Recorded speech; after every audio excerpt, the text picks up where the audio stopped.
Oi, gente! Sejam extremamente bem-vindos.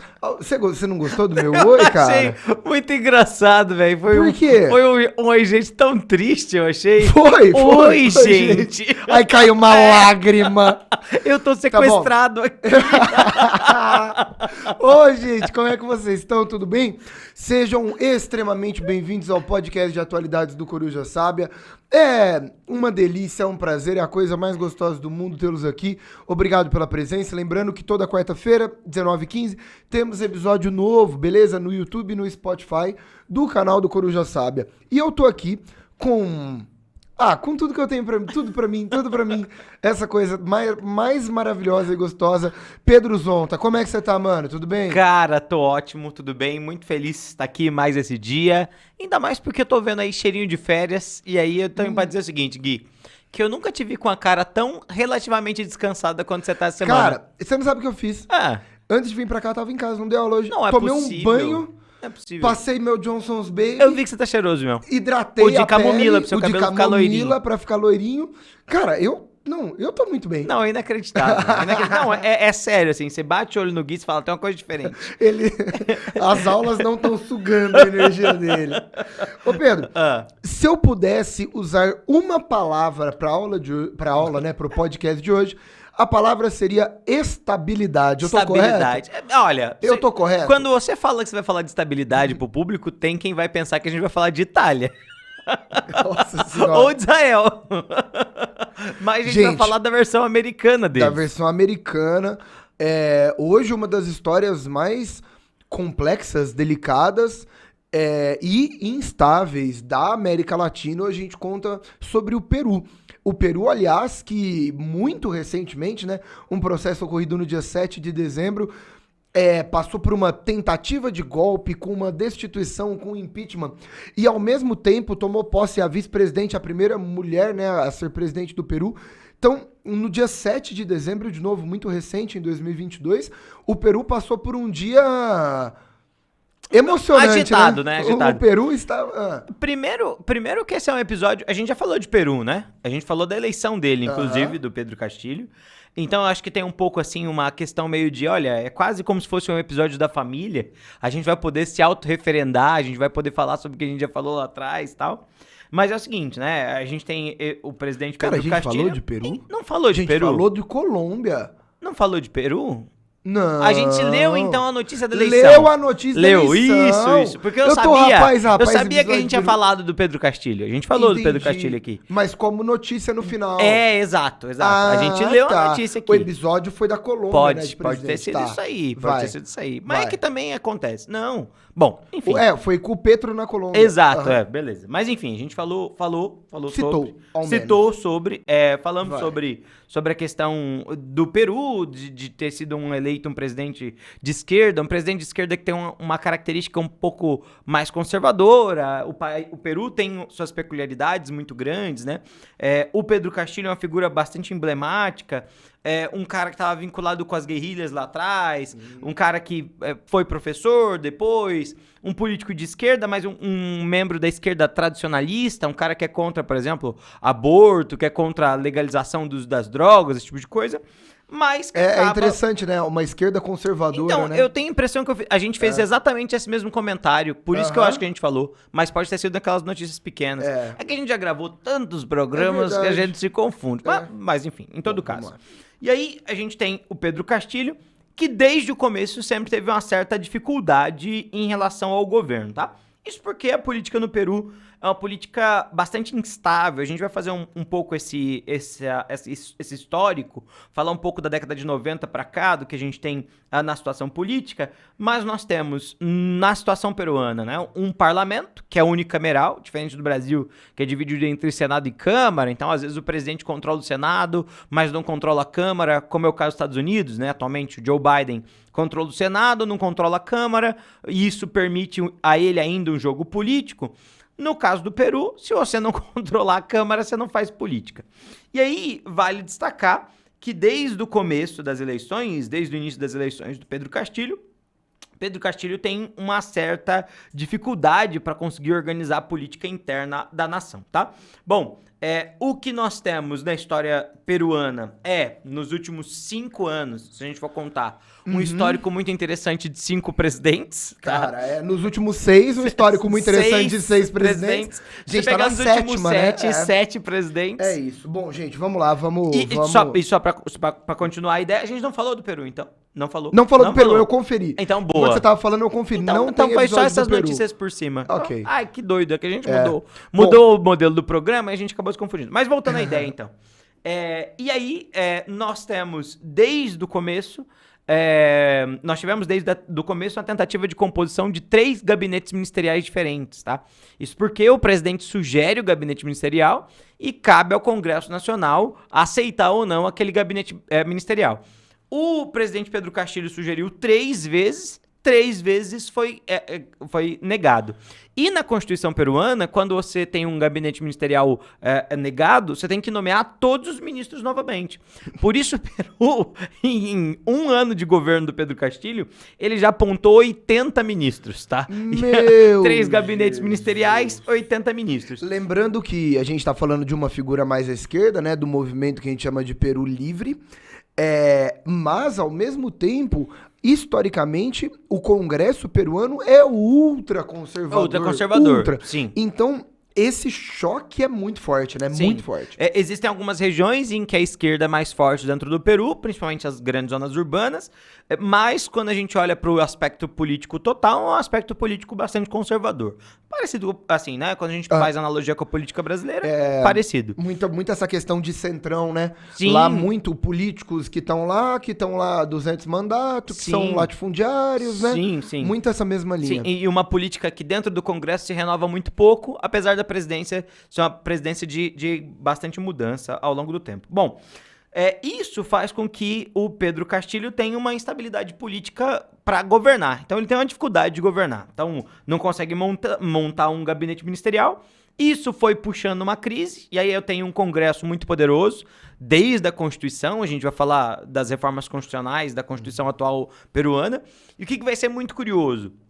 É muito curioso que no começo, a primeira vez que não conseguiu montar o ministério, o parlamento fez uma espécie de voto de desconfiança. Falou, olha, esse presidente ele é moralmente incapaz. E aí olha só o seguinte, na Constituição peruana não existe impeachment, como a nossa Constituição tem desde 88. Por isso, quando a gente vai destituir um presidente, esse presidente é impeachado. Lá o Congresso faz uma espécie de voto de desconfiança, avisando, fala, olha, o presidente não está em condições morais devidas para governar. E aí, olha... O termo condições morais é muito bom, cara, né? É muito bom. E olha que absurdo maluco. A Constituição peruana propõe o seguinte. Então, Gui, se você não conseguiu montar seu gabinete, eu posso fazer um voto de desconfiança. Falo que você não tem condições morais. Depois eu posso tentar fazer de novo, se você não conseguir fazer de novo. Se você não conseguir de novo uma terceira vez, eu posso fazer de novo. Só que se eu faço 3 votos de desconfiança contra você, presidente, eu sou o parlamento, você, como presidente, tem o direito de dissolver a Câmara do Parlamento. Consegue entender o que é isso? É uma trocação livre, né? Exato, é um tiro na cara do outro, né? Eu vou tentar medir a situação da política, para que lado que o público vai, na grande medida. Se o público for pro meu lado, eu aproveito isso, desalojo você como presidente. Se o público for pro seu lado como presidente, o presidente consegue desalojar o Congresso. Entende que quando a gente olha para essa situação é uma situação extremamente instável politicamente. E a gente não tá falando de um parlamento que é bipartidário. Não, a gente tá falando de um parlamento monocameral, multipartidário, pluripartidário, com muitos partidos representados lá dentro. E aí, o que acabou de acontecer? A gente acabou de ter justamente o parlamento votando esse terceiro voto de desconfiança, e ao mesmo tempo, no dia que o parlamento ia se reunir para fazer isso, o presidente Pedro Castilho agiu de... Como falar? Agiu de modo preventivo, mas agiu de modo... A gente pode considerar? A gente pode classificar? Foi vacilão, né? Foi vacilão, a verdade é essa. E desesperado, né? Desesperado. O que aconteceu é porque ele vai sofrer esse voto, vai ter essa votação, que a gente pode comparar com uma ideia de impeachment. Uhum. E aí, era isso, eu penso, o que você pode fazer? Tentar ganhar uma nova base, tentar fazer com que você tenha um apoio popular. Você pode tentar um monte de saída. O que ele fez? Fez um pronunciamento. Uhum. E aí ele fez um pronunciamento comprido, né, Gui? 10 minutos. 10 minutos você pode falar muita coisa ruim quando você é presidente da República, hein, Gui? Que ele estabeleceu que o Congresso era um traidor da nação. Opa! E defendendo a democracia, eu gosto muito de que todas as pessoas que atacam a democracia falam que estão defendendo a democracia. Muito bom. Eduardo Bueno fala, né? Não tem nada melhor que uma democracia liberal para você atacar uma democracia liberal. E Pedro Zonta, no dia 7 de dezembro... 7 de setembro é nosso, né? No dia 7 de dezembro de 2022... ele estabeleceu algumas bases do que iria acontecer no Peru a partir de agora. Uhum. Pedro, eu vou falando uma por uma, você vai me falando se você lembra alguma coisa na história do Brasil. Bom, vamos lá. E se te remete a alguma coisa, o que você acha dessas medidas? Tá bom. Medida número 1, dissolução temporária do Congresso. Olha, curioso. Tá. Medida número 2, convocação para eleições de uma constituinte. Interessante. Ele quer mudar a Constituição. Aham. Essa medida 3 aqui é boa. Vocês já ouviram alguma coisa parecida? Governo baseado em decretos-lei. Mas isso até que haja uma nova Constituição. Não sabia que o Pedro Castilho é professor de História do Brasil, Exatamente. Toque de recolher em todo o país das 22 às 4 da manhã. Reorganização do judiciário e de todos os órgãos judiciais. Personagem favorito, Getúlio Vargas. Confisco de armas em posse legal de civis. Curioso. E aí tem uma parte muito importante do discurso dele. Pedro, ele é do Peru Livre, que é mais voltado à... Esquerda. O mais importante comentário dele, ele prometeu 1000 vezes que ele vai manter a economia de mercado capitalista e ele não vai mexer em nada da propriedade privada. Entendi. Então é um golpe, mas não é... Por quê? Porque eu socialista. acho que a América Latina tem mais medo de outra coisa, né? Tem. O medo da América Latina mesmo é outro, né? Acabar com a democracia não é problema. Agora, Exatamente. Agora fazer uma reforma agrária que o pessoal fica bravo. Me livre. Então, por conta disso, ele manteve a promessa de que ele não vai mexer no sistema de mercado nem de propriedade privada. Deu super certo, viu, gente? Em 2 horas ele já estava preso. E a nova presidente empossada. É literalmente isso, tá? Ele fez um discurso em 2 horas. Impeachment, preso e nova presidente. Foi um dia muito emocionante, porque teve uma votação, um discurso de um presidente com tentativa de golpe, o término da votação, garantindo, né? Vou chamar de impeachment aqui. Ele foi deposto, ele foi preso e a nova presidente, Dina Boulart, foi nomeada e empossada. Que loucura, né, Pedro? Cara, e é bem interessante, de novo, né? A gente sempre vai estabelecer paralelos com a história do Brasil, que é aquilo que a gente conhece mais, sempre vai estabelecer essas comparações com o resto de política que a gente vê, mas é muito interessante olhar e entender o tanto que essa Constituição dá margem para esses problemas, entende? E nesse momento que a gente conversa agora, pesquisas no Peru têm apontado que, assim, apesar disso ser catastrófico, então, por exemplo, o voto para o impeachment dele teve 106 votos a favor, então 106 votos para ele sair, 4 contra. Então, isso é muito absurdo em relação à quantidade de deputados. A própria vice-presidente tinha abandonado o presidente, falou, não quero participar disso. Os ministros, quando ele anunciou que isso ia acontecer, boa parte deles pediram de demissão do cargo. Então, assim, politicamente falando, isso foi uma manobra completamente errada do ponto de vista da política, tanto que todos os líderes políticos da América, e aí, dos líderes da direita aos líderes da esquerda, todos eles criticaram o que aconteceu, tá? Se a gente pegar o próprio Boric, se a gente pegar o Petro, se a gente pegar... Todos esses políticos invariavelmente falaram que, olha, o que o Peru fez, né, o que o presidente Pedro Castilho fez não se faz, isso é uma ação que é muito mal pensada, mal planejada e tudo mais. Desesperada, né? Desesperada. Ao mesmo tempo que, quando a gente olha para a estrutura constitucional do Peru, a estrutura constitucional, até certa parte, possibilita que o presidente faça isso, entende? Óbvio que ele precisava ter esperado o resultado da eleição do voto de desconfiança, coisa que ele não fez. E aí, o segundo comentário pior ainda, não é só uma dissolução do Congresso, é uma dissolução do Congresso combinada com o estado de sítio, entende? Então ele falou assim, ó, não estou apenas dissolvendo o Congresso, que é aquilo que a Constituição me permite, e ok, pegaria mal em todo caso, mas estou decretando também estado de sítio, convoco as Forças Armadas em situação especial, ou seja, a gente vai ver aí um garroteamento da liberdade, uma redução da liberdade dentro do Peru. Só que o que é interessante também, Gui, é interessante a gente pensar que não é de hoje que o Peru tem problemas políticos, né? Vamos lá, então? Vamos falar um pouco? Vamos para a segunda parte? Uma... Então, ó, entendemos esse primeiro pedaço. É isso. Pedro Castilho fez a pior escolha do planeta Terra. É isso. Vamos lá, vamos para esse histórico, então. Bora lá. Manda vamos ver. Fazer uma vinhetinha. Bom, Pedrinho, a história do Peru é uma história difícil, né? A história da América Latina é difícil. A gente acha a história brasileira difícil, a gente já comentou muito isso aqui. O nosso século XIX, alguma estabilidadezinha vai ter, né? O resto da América Latina não tem. Essas repúblicas são complicadíssimas, né? E piora, gente. Por quê? Porque o Peru fica independente em 1821, só que ele passa por uma longa guerra contra a Espanha. Lembrando que o Brasil teve um acordo mais próximo, né? Pai e filho aí, de Dom João VI e Dom Pedro I, e as coisas acabaram sendo um pouco mais estáveis. A Espanha foi com tudo pra cima, né? Então as guerras ocorreram de forma muito forte na parte da América Espanhola, até que a independência foi reconhecida e estabilizada em 1824. E a história do Peru no século XIX, olha que interessante, é uma história de muita instabilidade externa. Enquanto que a história do século XX é uma história de muita instabilidade interna. Então, basicamente, o Peru ele carrega instabilidades de tudo quanto é lado. Primeiro que no século XIX você tem muitos conflitos por fronteiras. E isso é um negócio muito louco, né? Porque a América Espanhola, teoricamente, era uma só. E o que vai ser o quê? Então essas fronteiras são muito mal organizadas. O Peru fez guerra com o Equador, com a Bolívia e com o Chile. A maior delas, né, com o Chile, que é a Guerra do Pacífico, começou em 1879, que seria comparado com a nossa Guerra do Paraguai. É a segunda maior guerra da América do Sul.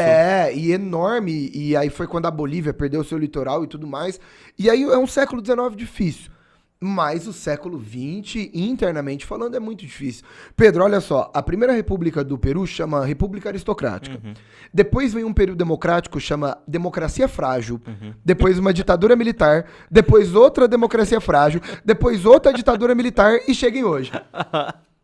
Então é muito difícil. O período dele da República Aristocrática, muito comparado com a nossa, oligárquica, né? E aí tem um período democrático lá difícil, aí o pós-segunda guerra já tem uma ditadura, que é o general Manuel Odría, que governa de 48 a 56, depois tem outra democracia frágil, e em 68 o golpe militar, que coloca, né, o Velasco, que é o mais famoso militar peruano. E o Peru viveu um caso muito diferente de ditadura militar, que não é uma ditadura militar alinhada aos Estados Unidos.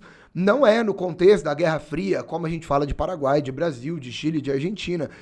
É uma ditadura militar muito nacionalista, que inclusive ele fez uma reforma agrária. O Peru passou por uma reforma agrária no meio da sua ditadura militar. Só que essas essas elites desmanteladas se organizarão em novas elites. E tem muita gente que fala que hoje o problema do Peru é esse, que o Peru não tem uma elite clara, não tem um governo claro, não tem uma especificidade clara. Os políticos não são políticos profissionais, é cheio de aventureiro. Entra um monte de gente lá e não é organizado, não é estável, e todo mundo briga e se mata. Então, o Peru carrega essa falta de identidade política, eu diria desse jeito. Não tem uma cara. A gente conversou, quando a gente falou da Colômbia, a Colômbia tem uma cara, né? A Colômbia tem um jeito. É uma cara horrível, mas assim, é uma cara. O Brasil tem uma cara, que também, nossa, socorro. Não é a melhor. Não é a melhor, mas o Peru não tem uma cara, não tem uma tendência de políticos de um jeito, de um tipo. Tanto é que nesses últimos 6 anos que rodaram 6 presidentes, tinha de direita, tinha de esquerda, tinha empresário, tinha latifundiário, tinha cara que veio de guerrilha, tinha da esquerda moderada, da centro-direita, tinha tudo. Sim. E então o problema não é um problema ideológico, né? É uma falta de identidade e de estabilidade política. Bom, e teve essa ditadura militar que, de novo, arrasou o país, economicamente falando, como a ditadura militar brasileira também arrasou a gente. Lembrando que a ditadura militar brasileira pega uma inflação de 80% fala que é um horror e no final dela tá 500%. Então, vamos resolver o problema econômico. Pô, como é que era o Brasil no governo Figueiredo? Né? E aí, por conta disso, os anos 80, a ditadura peruana acaba em 80, tá? A nossa vai um pouquinho mais. E os anos 80 do Peru são anos muito difíceis. Aí a gente pode se comparar com o Brasil, né? Olha isso que complicadíssimo. Primeiro ponto. O Peru tem uma gigantesca, né? Eu vou falar mesmo, uma gigantesca entidade de guerrilha comunista chamada Sendero Luminoso, que é hoje considerada por muitos países como uma entidade terrorista. A galera compara muito com as Farc, né, na Colômbia. E essas entidades vão explodir após o fim da ditadura, beleza? E vai ter um envolvimento com muito assassinato, com muita perseguição. Repare, pós-ditadura. E a economia do Peru, nesses anos 80, destrói, arregaça. Gente, lembrando, vamos lá. No Brasil, a gente teve um maravilhoso cara chamado José Sarney. No Peru, eles tiveram Alan Garcia. O Sarney, muito delicado na história brasileira, porque o Sarney deixa 2.000% de inflação. 2.000, e aquela loucura de moeda, e vai moeda, volta moeda, vai moeda. Horrível, né? No Peru, Alan Garcia deixou 7.600% de inflação. Olha só, é uma quantidade interessante. 7.600% de inflação. Então eu tenho guerrilhas comunistas tomando o Peru, uma inflação absurda, uma falta de identidade política, um problema gigantesco, até que em 1990 a gente tem eleição. É eleito um peruano de origem japonesa, um maravilhoso homem chamado Alberto Fujimori. Conta pra gente, Pedro. Cara, é bastante interessante mas é muito interessante esse paralelo da década de 1980, né? O quanto que a situação peruana é uma situação muito ruim e o quanto que a situação brasileira também é uma situação muito ruim. Inclusive, eles mudaram, né? A moeda peruana, que era o sol, aí teve o sol novo, aí mudou pra outra. O INT virou o novo sol, Me lembra muito a história brasileira, de cruzeiro, cruzado novo pra voltar pra cruzeiro. E isso mostra também pra gente uma coisa assim, né? Não é só a título de, olha, que curioso, elas são relativamente parecidas. Isso tem a ver com o fato da própria economia global estar se reorganizando na década de 80, na década de 90. A gente não pode esquecer a década de 80, a década de dissolução praticamente da União Soviética. A União Soviética praticamente não é importante. É o momento de reorganização dos países asiáticos, é quando vai aparecer a intenção industrial, quando a gente olha para a China, quando a gente olha para o Japão. O Japão está no pique do crescimento econômico nesse momento, na década de 1980. Vai seguir assim em 1990. Então, o que parece mesmo é que a América Latina perdeu bastante seu espaço, seu protagonismo. Vamos lembrar, quando a gente olha o Peru tem, assim como a Colômbia, uma indústria agroexportadora muito grande, tá? Naquele momento também tem um problema muito grave com o narcotráfico, que é um problema que tem até hoje. Não à toa o Sendero Luminoso é comparado com as Farc, porque também tem no narcotráfico a sua forma principal de extração de dinheiro para militância e tudo mais. E aí o que é muito curioso? É muito curioso que na década de 1990, lá no Peru, assim como no Brasil, o que faz a candidatura do grande candidato à presidência é um discurso neoliberal. Então, um discurso de sanitarização da política, de sanitização das contas econômicas, de fazer com que o país volte a crescer usando e adotando um modelo mais próximo dos Estados Unidos. Vamos lembrar, 1990, os Estados Unidos está no seu topo da sua ideia neoliberal para o mundo. O Fundo Monetário Internacional reestrutura economias. Com qual condição fundamental? Com essa ideia justamente desse crescimento muito baseado nessa ideia que pode ser chamada de sanitarização econômica, mas tem uma outra palavra para isso que não me vem à cabeça agora. Essa ideia de uma economia, muito mais liberal do que a gente tem até então, tá? É uma palavra que me fugiu completamente. Até o fim de hoje essa palavra vai voltar. E aí, o que é esse Fujimori? Fujimori faz uma campanha ultra rápida, com essas promessas de agir justamente sobre quais são os principais problemas econômicos do Peru, agir guiado pelos Estados Unidos e agir muito, parece, eu diria até, Gui, ele tem um discurso que parece quase positivista, assim, ó, vamos buscar o problema, vamos resolver esse problema. Tanto que isso vai ser chamado de Fujichoque, né? O estilo do Fujimori de organizar a política. E a campanha acaba dando muito certo. Ele derrota o Mário Vargas Llosa, que era na época um candidato também, que também tinha uma proposição liberal. O Fujimori fala, ó, ele é liberal demais, a gente tem que tomar cuidado com os nossos. E a hora que o Fujimori é eleito, ele é mais liberal que o próprio Mário Vargas Llosa, inclusive, tá? E aí o que vai ser a ideia? A ideia vai ser justamente essa regulação da economia. Regulação não, né? Mas essa redução da máquina pública. Austeridade é a palavra que eu queria. Essa austeridade, essa redução da máquina pública, esse crescimento de uma parceria econômica de fora para dentro, então a atração de investimentos de fora para dentro, uma redução das pensões públicas, do funcionalismo público, da máquina pública no geral. E essa vai ser a grande marca desses anos de 1990, 1991, 1992. O que é muito curioso desse intervalo de tempo? A economia peruana vai conseguir crescer, tá? Vai conseguir crescer bastante, só que ao mesmo tempo que a economia peruana vai conseguir crescer, o custo de vida se eleva de maneira muito absurda. Porque, por exemplo, as companhias de eletricidade, que antes eram peruanas, de uma hora para outra agora são companhias de eletricidade que são estrangeiras. As companhias de abastecimento, tratamento de água, de esgoto, enfim, viver se transforma muito caro, apesar desses investimentos reduzirem a inflação por falta de produtos, que era o grande problema do Peru naquele momento. Então, consumir é barato, viver é caro. E nesse momento, o Fujimori começa a enfrentar uma espécie de resistência, principalmente ali por parte do Congresso. É nesse momento, em 92, que ele vai dar um autogolpe, certo, Gui? Ele vai dizer, olha, não tem mais como, tá? Eu tô tentando, sou um cara mega esforçado, mas vocês viram, o Congresso não permite, e aí eu vou pedir. Ele faz o que o Pedro Castilho fez. Eu peço ajuda das minhas forças armadas, eu peço ajuda ao meu povo, que o meu povo vá à rua e tal. Enfim, ele consegue. Fecha o parlamento, fecha o Congresso, as forças armadas o apoiam, e aí ele continua essa política dele com um cunho bastante liberal.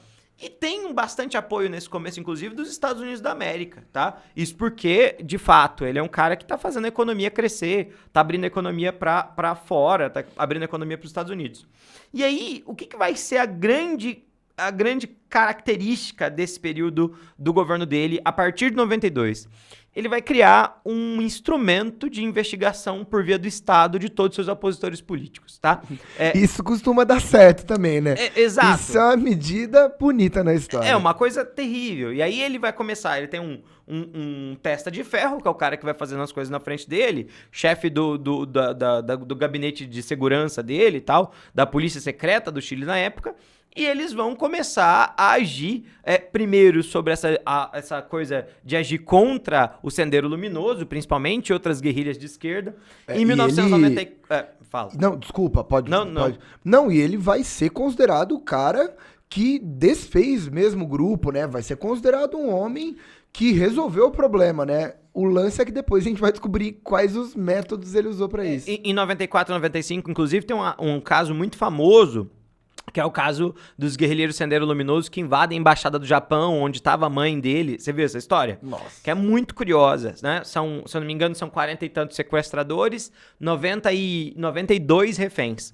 Ele manda cercar com a polícia vai executar a grande maioria desses sequestradores e só um refém morre. E aí ele vai usar isso pra fazer a campanha dele, tá vendo? Ó, se fosse qualquer outro, não ia ser capaz de fazer isso. Mas eu sou o Fujimori, eu sou o cara do Fujichoque. Eu venho, eu chego, eu faço, aconteço. Então, 94 é o auge da ditadura dele, ao mesmo tempo que é o auge da popularidade dele. Principalmente pra esses grupos que tinham sofrido bastante na mão dessas guerrilhas de esquerda e tal. E aí, o que ele vai criar, né? O que vai ser essa política, a polícia dele?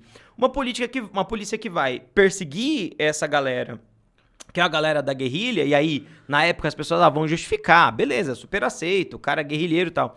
Mas vai começar a investigar as pessoas comuns também. E os opositores políticos do Fujimori.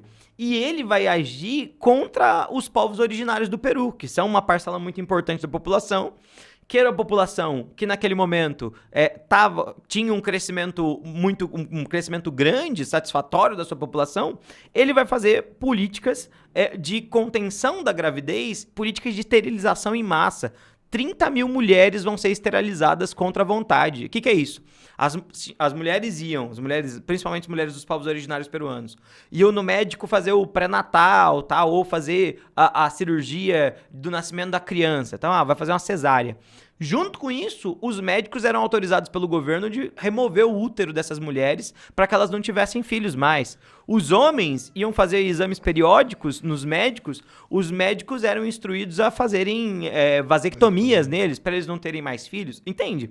E aí, isso é uma coisa que não se sabe naquele momento, mas que essas populações vão passando. Quando a gente chega em 96, 97, 98... essa ideia do crescimento econômico começa a diminuir, então o crescimento peruano começa a desacelerar, e aí, nesse momento, começa também as pressões de fora para o Fujimori começar a abrir, os jornalistas vão começar a pressionar bastante, a mídia estadunidense, que é uma coisa que você atrai quando você está próximo dos Estados Unidos, quer saber do que acontece, e aí descobre-se que o cara que eu falei para vocês, que é o chefe da guarda dele, né, o chefe dessa polícia secreta, ele tinha mandado investigar a ex-esposa usando a polícia secreta. E aí, a hora que vão perceber, não só tinha isso, como ele também controlava um esquema de tráfico de influência. O que é isso?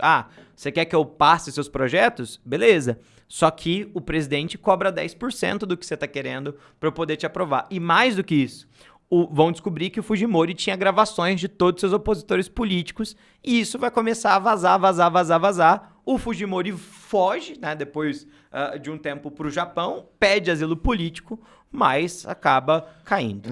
Ele pediu asilo político no Japão, mas ele fez uma visita diplomática no Chile em 2005. Errou, né, mano? Você tá refugiado no Japão, não vai lá pro lado, né?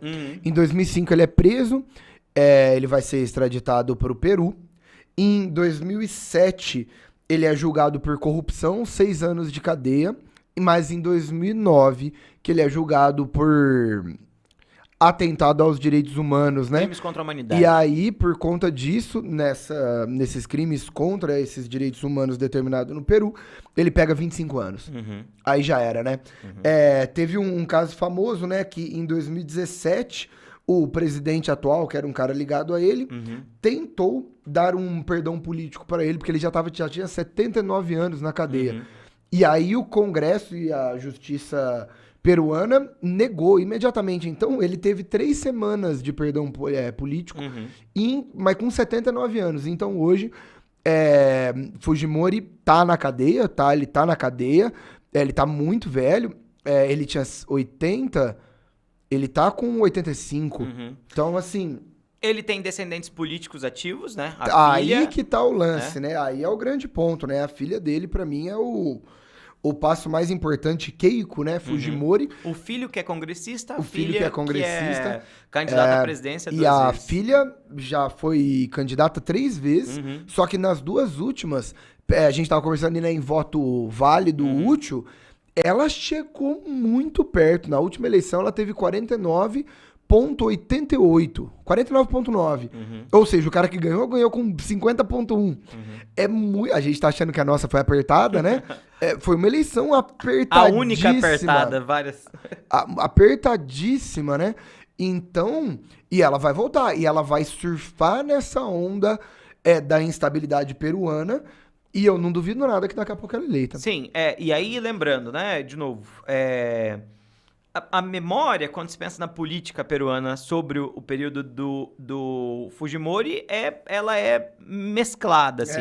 Então tem esses setores, principalmente os setores que sofreram muito na mão dessa esquerda guerrilheira lá de trás, que consideram o Ernesto Fujimori, o Alberto Fujimori, perdão, o responsável por conseguir terminar essa movimentação, então aquele que colocou o Peru nos trilhos, ao mesmo tempo que tem muitos que acham que ele é aquilo que existe de mais terrível e retrógrado e que não se deve seguir a política dessa maneira. O que é muito curioso? É muito curioso que muito da instabilidade política que o Peru vive vem da própria ideia das reformas constitucionais. Em 92, o Fujimori cria uma nova Constituição, 93. Essa Constituição de 93, ela é uma Constituição que dá máximos poderes ao presidente, mínimos poderes ao Congresso. Quando cai o governo do Fujimori, qual que é a intenção do Congresso? Criar uma nova Constituição que dá máximos poderes para o Congresso, mínimos poderes para o presidente. E essa disputa vai para lá, vai para cá, que acaba sendo um elemento de instabilidade política muito grande, né? De maneira geral, o legado político do Fujimori não é usado por nenhum outro político senão a Keiko Fujimori, entende? Mas no sentido de, não, eu vou modernizar, eu sei que o meu pai errou, não nego os erros do meu pai, mas é possível construir uma política diferente, tá? Enfim, essas são algumas das ideias principais, né? Muito doido, né? Muito doido. E quando ele cai, rola um choque muito grande no Peru, né? Porque aí, quando ele cai, começa a rolar também o que ele fez. Sim, e isso é um choque.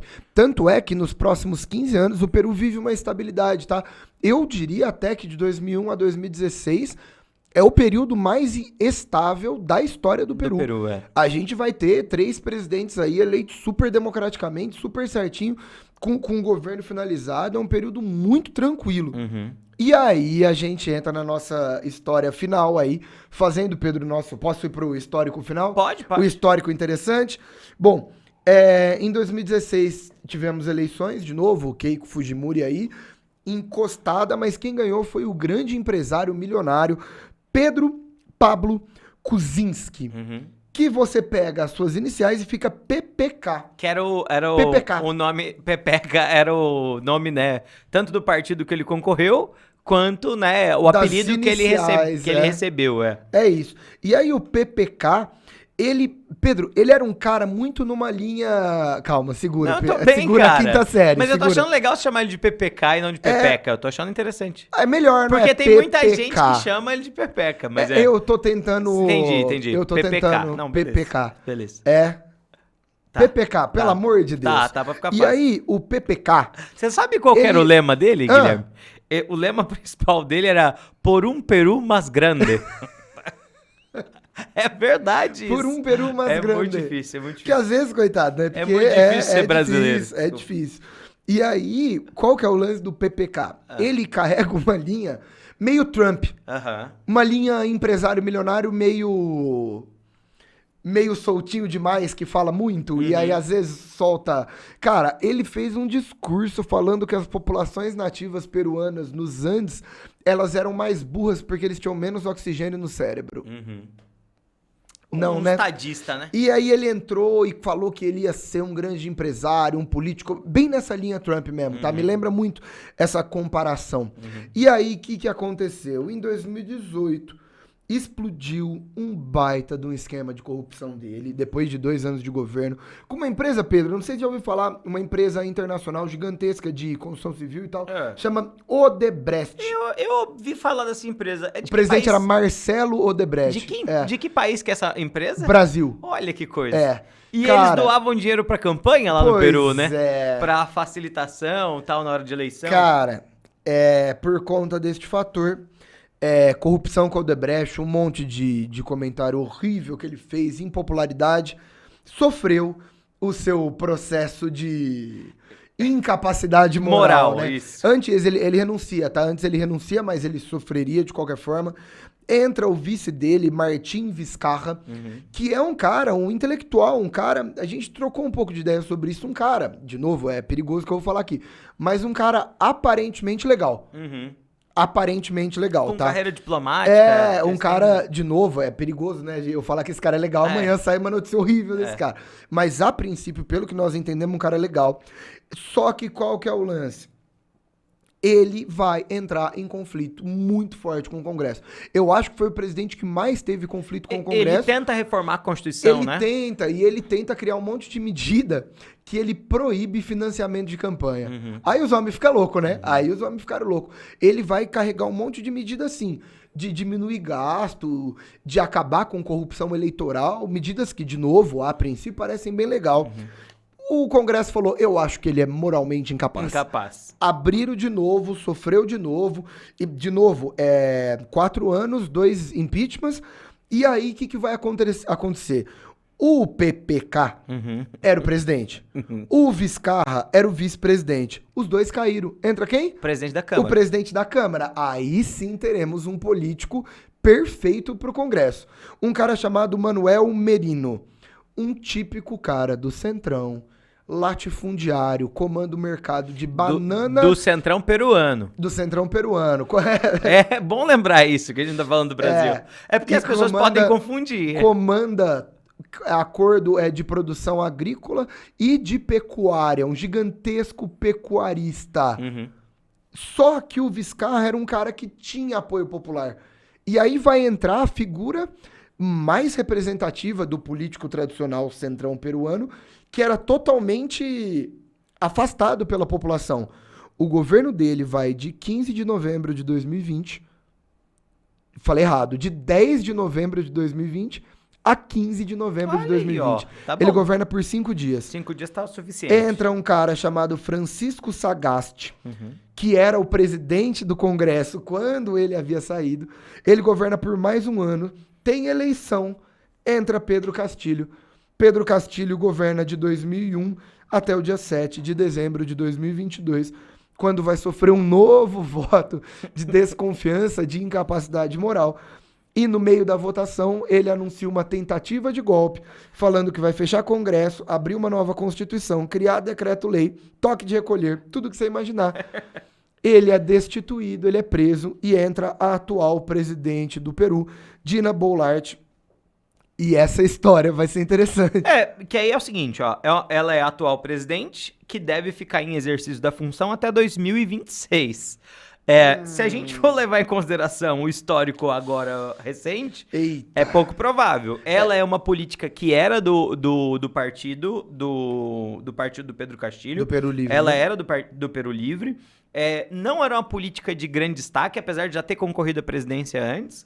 É uma política experiente, é uma mulher ali na casa dos seus 50 e tantos anos, se eu não me engano, eu vi a idade, não é 50 e tantos ou 60 e tantos, então não é alguém que chegou agora na política, mas que não é alguém que foi eleito pelo voto. E mais ainda, se ela conseguir estabilizar o Congresso, ter uma relação ok e se manter no poder, já é uma gigantesca vitória. Né? Já é a maior vitória possível. Porque considerando o Congresso vai querer lançar voto de desconfiança até pressionar a renúncia ou novas eleições, né?